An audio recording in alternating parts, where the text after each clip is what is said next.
La médecine traditionnelle chinoise, c'est une discipline pour moi, une philosophie qui a plus de 3500 ans d'histoire et qui considère que l'être humain est indissociable de l'univers et il est relié à la nature et influencé par son environnement.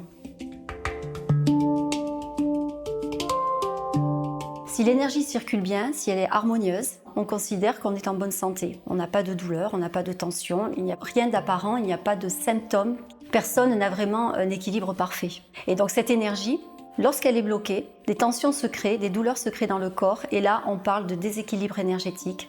Si on ne va pas soigner ces déséquilibres énergétiques assez rapidement, au fil du temps, ça va se transformer en maladie. Alors l'énergie, que l'on appelle Qi en chinois, cette énergie qui est une énergie vitale ou un souffle de vie, elle circule à travers un réseau de méridiens. Ce réseau de méridiens qui a été découvert, comme je disais, il y a plus de 3500 ans, par la Chine et d'autres pays en Asie, c'est surtout une philosophie orientale. Ces méridiens, c'est comme un réseau j'appelle ça un réseau de tuyauterie qui est dans notre corps. Sur ces tuyaux, il y a des petits robinets. Ces robinets, ce sont les points d'acupuncture. Et ce sont dans ces méridiens que circule l'énergie avec le sang. Donc l'énergie, je dirais souvent le Qi. Tous les méridiens sont en relation indirecte avec les organes et les viscères, ainsi que d'autres fonctionnalités du corps.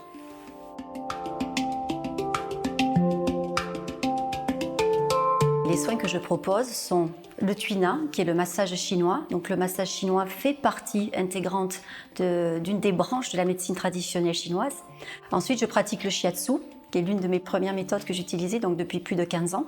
Et à cela, j'ajoute le Qinetsang, qui est un massage du ventre, massage des organes et des viscères.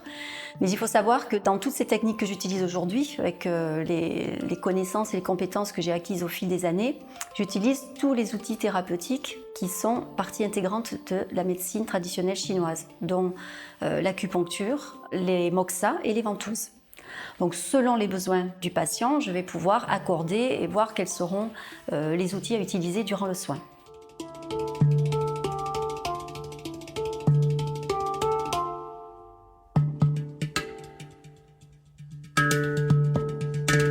Alors, il faut savoir que le shiatsu et le tuina ont tous les deux le même objectif. L'objectif, c'est de libérer des tensions physiques, émotionnelles et mentales par l'utilisation de pressions exercées sur le corps, donc sur ces courants énergétiques appelés les méridiens, pour amener un stimuli, soit pour libérer d'une tension, soit pour nourrir. Donc les deux techniques, elles ont le même objectif. La différence, elle réside, alors d'une part, le shiatsu, c'est d'origine japonaise, mais le shiatsu emprunte toutes ses connaissances et tout le développement de la technique à la médecine traditionnelle chinoise.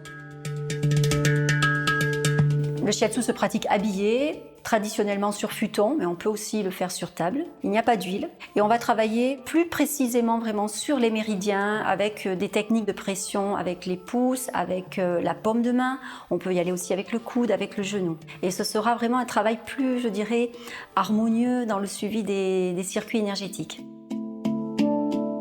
Le tuina, lui, a plus de diversité dans les manœuvres. On compte une centaine de manœuvres. Il est plus dynamique, il est plus puissant en termes de pression. Et moi, dans mon cabinet, je le pratique avec à même la peau, parce que j'aime bien y ajouter quand même quelques huiles, avec des huiles essentielles, des onguents, des crèmes, selon les besoins de la personne. Ces fonctions du tuina, donc toutes ces techniques, elles sont très diversifiées, plutôt puissantes. Il y a des percussions, il y a des pétrissages, des roulements de la main sur le corps, donc c'est une technique, je dirais, unique à ce massage-là. Et c'est une technique qu'on appelle le gunfa. Donc on fait un roulement avec le dos de la main. Et ce roulement va aller vraiment en profondeur au niveau des tissus et au niveau des muscles. Donc très apprécié généralement chez les sportifs. Au niveau cutané, on va aller sur des zones plus profondes et plus larges qu'avec le shiatsu.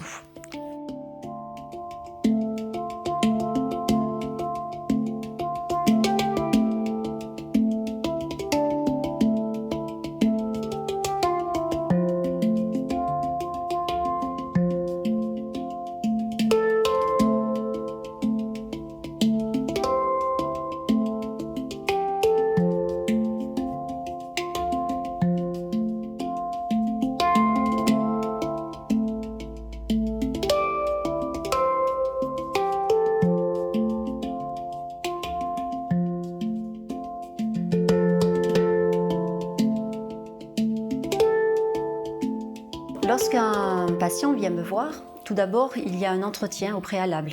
Cet entretien, c'est en fait ce que j'appelle le bilan énergétique. C'est un questionnaire qui permet pas seulement de comprendre juste pourquoi vient la personne pour une telle ou telle douleur, mais c'est pour comprendre comment la personne vit au quotidien dans son environnement économique, social, travail, famille, environnement avec le climat, c'est-à-dire selon les saisons. On a aussi des choses à adapter avec les saisons, ce qui est très important selon les principes fondamentaux de la médecine traditionnelle chinoise. Donc il y a un entretien qui peut durer entre 15 et 20 minutes. Et puis par rapport à cet entretien, je vais décider du soin que je vais proposer.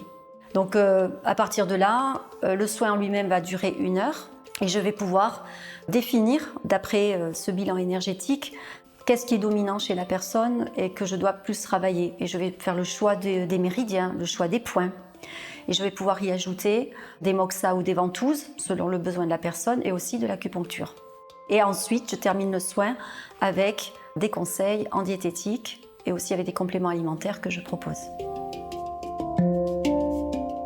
Les gens qui viennent me voir ont tout type de problématiques. Alors ça peut être les troubles locomoteurs, donc tout ce qui est lié aux douleurs articulaires, musculaires, lumbago, sciatiques, tendinites par exemple. Tous les troubles digestifs, que ce soit de la constipation ou le contraire, que ce soit les ballonnements, de l'acidité, problèmes de l'estomac, les problèmes prémenstruels, la préménopause, la ménopause chez la femme, les migraines. Voilà, en fait, la gamme de douleurs, elle est très large, elle est très vaste. Et on va trouver, je dirais plutôt des solutions pour soulager la personne, pour y remédier, pour aussi mettre le doigt sur quelque chose. Pourquoi j'ai ça? Pourquoi j'ai cette problématique? Et parfois, c'est en travaillant finalement de manière globale, comme je disais, comme on aborde cette vision holistique de la personne, on va parfois traiter quelque chose dont on n'a même pas parlé pendant l'entretien. Et la personne va revenir me voir en me disant « Ah ben j'ai plus cette douleur-là », alors qu'on n'en avait pas parlé. Donc on va dire que tout est relié en fait, tout est énergie et tout est relié en nous, à travers nous et à travers le monde dans lequel on vit, quoi.